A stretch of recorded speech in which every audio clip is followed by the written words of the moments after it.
할렐루야. 사랑하는 대강의 가족 여러분, 오늘 하루도 하나님의 말씀과 동행하는 삶이 되길 소망합니다.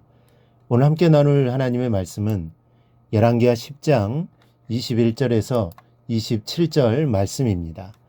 예후가 온 이스라엘의 사람을 두루 보냈더니 바알을 섬기는 모든 사람이 하나도 빠진 자가 없이 다 이르렀고, 무리가 바알의 신당에 들어가매 바알의 신당 이쪽부터 저쪽까지 가득하였더라.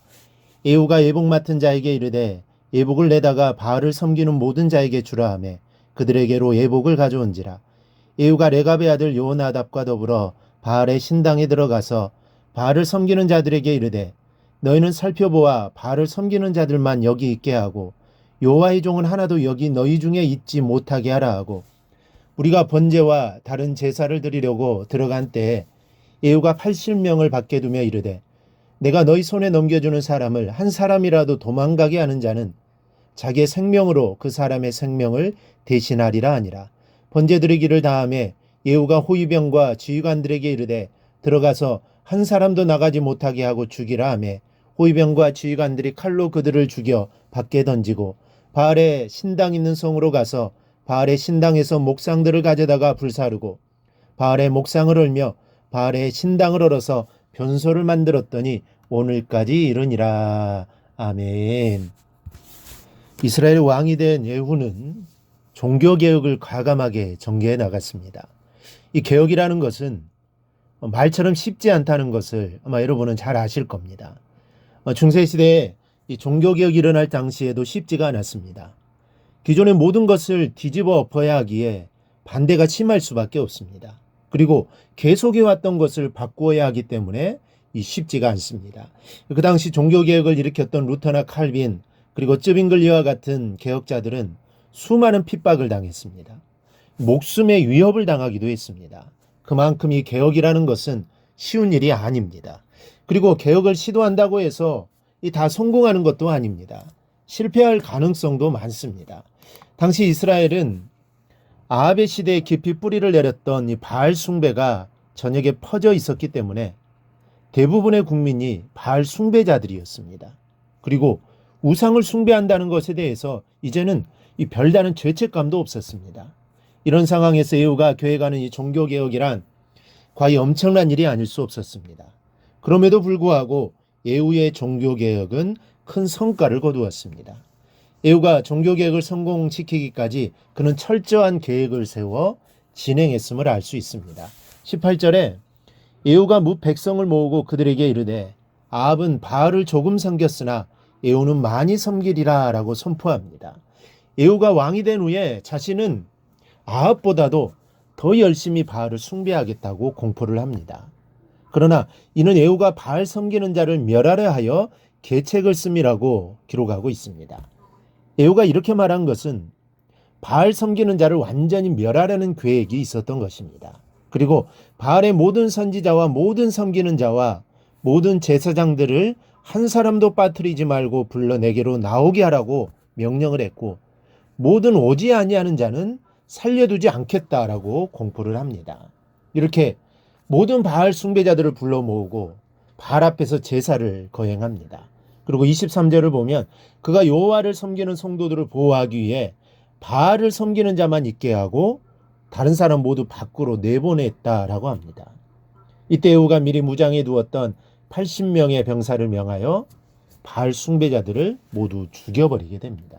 그리고 26절 27절에는 바알의 신당 있는 성으로 가서 바알의 신당에서 목상들을 가져다가 불사르고 바알의 목상을 헐며 바알의 신당을 헐어서 변소를 만들었더니 오늘까지 이르니라 했습니다. 그야말로 바알을 섬기는 주동자들과 백성으로 하여금 우상을 섬기도록 만들었던 사람들은 한 번에 완전히 제거하는 일대 변혁이 일어났던 것입니다. 이러한 예후의 업적에 대해 하나님께서는 이렇게 말씀합니다. 30절에 여호와께서 예후에게 이르시되 내가 나보기에 정직한 일을 행하되 잘 행하였다. 그러므로 내 자손이 이스라엘 왕위를 이어 4대를 지내리라. 하나님께서 심히 기뻐하셨음을 알 수 있습니다. 그러나 예후가 이렇게 큰 일을 할 수 있었던 뒷배경을 우리는 알아야 합니다. 그에게는 요나답이라는 훌륭한 사람이 있었습니다. 15절을 보면 예후가 레갑의 아들 요나답을 만나서 이런 말을 합니다. 내 마음이 내 마음을 향하여 진실함과 같이 내 마음도 진실하냐. 이때 요나답이 그러하니이다라고 대답을 합니다. 예후가 다시 말합니다. 나와 손을 잡자. 무엇 때문에 손을 잡자는 것입니까? 바로 종교개혁을 위해서 손을 잡자는 것입니다.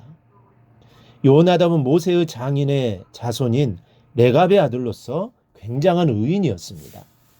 예레미야 35장 19절에서 하나님께서 이와 같이 말씀하시니라. 레갑의 아들 요나답에게서 내 앞에 설 사람이 영원히 끊어지지 아니하리라. 이런 복을 주셨는데 레갑의 아들 요나답은 본문의 요나답을 말합니다.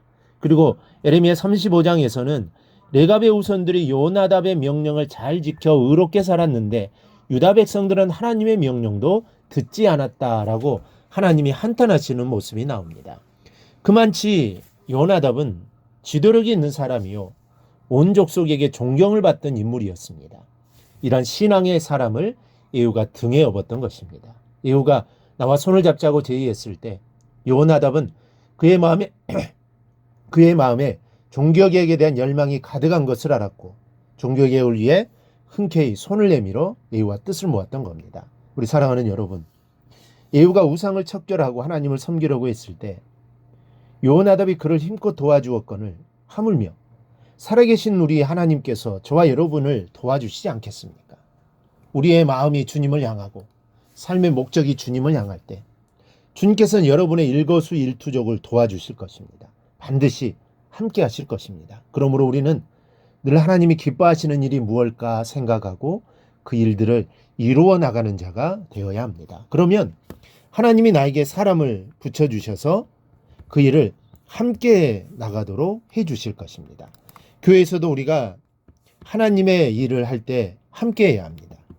나 혼자 할 수도 있지만 함께 할 때 하나님의 능력이 배가 되는 것이고 그 일을 쉽게 이루어 갈 수 있습니다. 그러므로 우리도 모두에게 믿음의 동역자가 되어서 하나님이 기뻐하시는 일들을 잘 감당해 나가기를 주님의 이름으로 축원합니다.